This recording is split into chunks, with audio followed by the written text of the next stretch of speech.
What's up? What's up? It's the Country CEO coming at you with a video kicking game to you about getting started in the dump truck business. Question for the day is, what do you do? Do you lease or do you buy a dump truck? Do you lease or do you buy a dump truck? Stay tuned. The answer is coming right at you.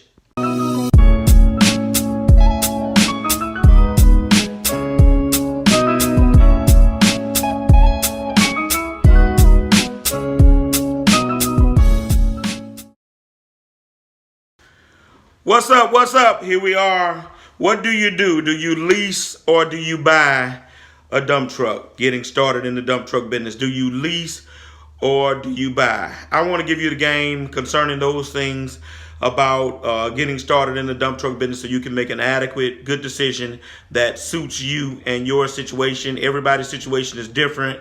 So I'm just giving you the value of the game about it, and then you make that determination whether or not it fits for you. Me personally, I've never leased, but I thought it was a great question by one of the subscribers because I did have an opportunity to lease. I just chose to I never did. I just chose to buy, right?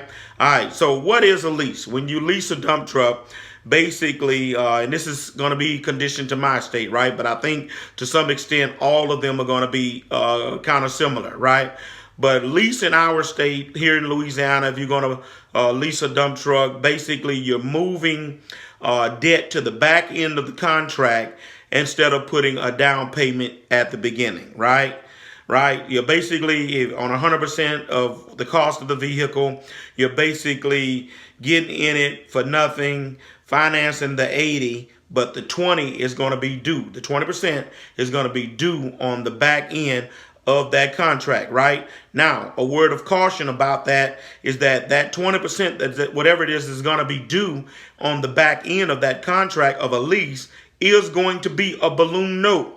What do you mean, Country CEO, about a balloon note? Meaning that they want their money all at once, whatever that balance is. So if that balance is $40,000, $50,000, then that's what you're expected to bring forth to complete the and finalize that contract, right? All right. So basically, that's what a lease is in general terms: moving the debt to the back end, part of the debt to the back end of the contract. Basically, no down payment, or I've seen some case where they might make you pay the first note, but basically that's how it's structured, right? All right. So let's look at that and talk through some of these things that go along with dealing with a lease of a dump truck, right? All right, you have to determine at the time of the lease, is this going to be a full service maintenance vehicle? In other words, are you also purchasing a full service maintenance contract with that lease? That is optional.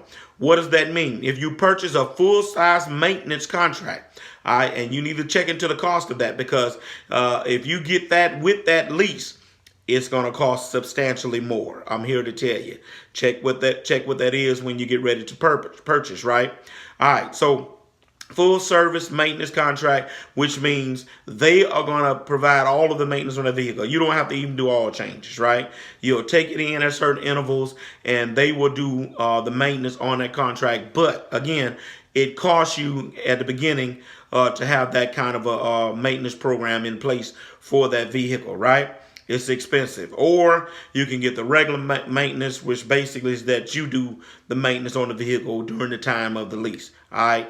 Me personally, that's what I've seen most guys do that I know that have leased. They just do the maintenance on it themselves, right? All right, so let's say you lease this vehicle and it's getting down to the 4-year term, 5-year term for how many ever years you've leased it, right? You got a 20% balloon note staring you in the face. What are your options? Because you do have several options, all right? First option is you can sell the truck and actually make a profit, right? You can sell the truck and actually make a profit, get out of it, go do another lease, all right? Or go get another truck or whatever you want to do. All right, but you do have an option to sell, and you can make a profit off of that sale. Second thing you can do is to obviously pay the balloon payment, right? If you got it like that, you can pay the 40, 50, 60 grand, whatever's left. You own the truck, get the title, it's yours, okay? Third option is you can refi the balance, right?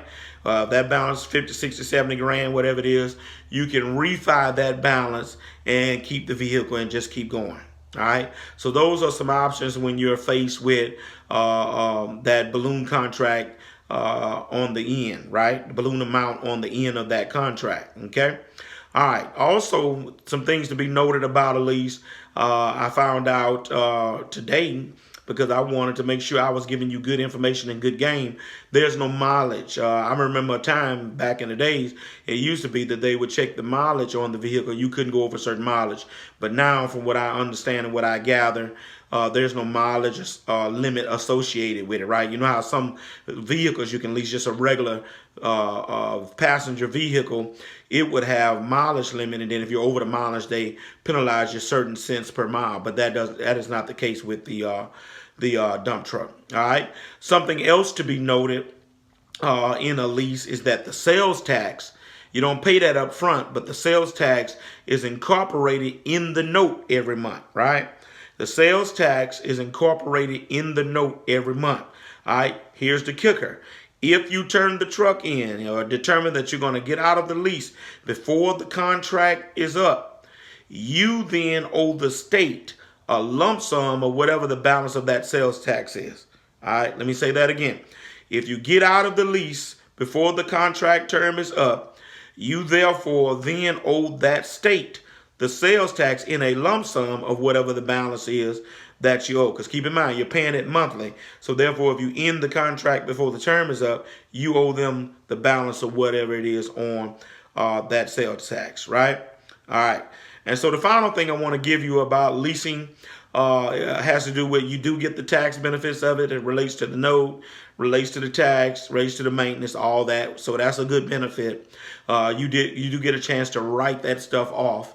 It's not like you are going to be missing that if you decide to go the lease way. All right. Again, I've always bought. I've never leased. I considered it a couple times, weighing my options, and I just decided to stick with buying. It worked well. But whatever works for you in your context, I just wanted to give you the game. I thought the question was a great question, give you the insight about lease versus buy, right? All right, so I hope that this information has been valuable to you. If it has, if you would, hit that subscribe button, hit a like button, help us to grow this channel, to continue to give out this information, especially responding to answers, questions rather, such as the one that I got concerning lease versus buy, right? All right, so until the next time, the Country CEO appreciates you subscribing and listening and watching us. As usual, if you're going to grind, you got to shine. Keep grinding so you can shine. Peace.